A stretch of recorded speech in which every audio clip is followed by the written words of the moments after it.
வணக்கம். யூடியூபர் சவுக்கு சங்கர் அவர்கள் வீட்டில் இன்று இல்லாத நேரம் பார்த்து அவருடைய வீட்டில் பார்த்தோமெனால் மலம் உள்ளிட்ட கழிவுகள் கொட்டப்பட்டு அவருடைய வீடு சூறையாடப்பட்டிருக்கிறது. இந்த சம்பவம் தற்பொழுது மிகப்பெரிய ஒரு பிரச்சனையாக எதிரொலிக்க துவங்கி இருக்கிறது. இதற்கு எதிர்க்கட்சி தலைவர் எடப்பாடி பழனிசாமி, அது மட்டுமல்லாது தமிழக வெற்றி கழகத்தின் பொதுச் செயலாளர் புசி ஆனந்த் அவர்களும் கடுமையான கண்டனம் தெரிவித்திருக்கிறார்.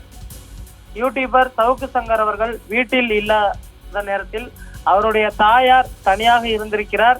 அப்போது சிலர் அவரது வீட்டிற்குள் அத்துமீறி நுழைந்து வீடு முழுவதும் சாக்கடையையும் மலத்தையும் கொட்டிவிட்டு மிரட்டல் விடுத்து சென்றுள்ளனர்.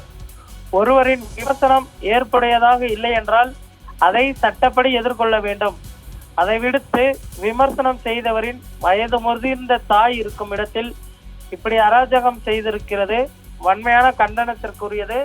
இந்த இழிவான செயலை செய்தது யாராக இருந்தாலும் அவர்கள் மீது சட்டப்படி நடவடிக்கை மேற்கொள்ள வேண்டும் என்றும் தற்பொழுது தமிழக வெற்றி கழகத்தின் தலைவர் அவர்களின் சார்பாக நான் வலியுறுத்தி கேட்டுக்கொள்கிறேன் என்று தற்பொழுது தமிழக வெற்றி கழகம் சார்பில் இந்த கண்டனம் தெரிவிக்கப்பட்டிருக்கிறது. அதே போன்று எதிர்க்கட்சி தலைவர் எடப்பாடி பழனிசாமி அவர்களும் இந்த சம்பவத்திற்கு கடுமையான கண்டனம் தெரிவித்திருக்கிறார்.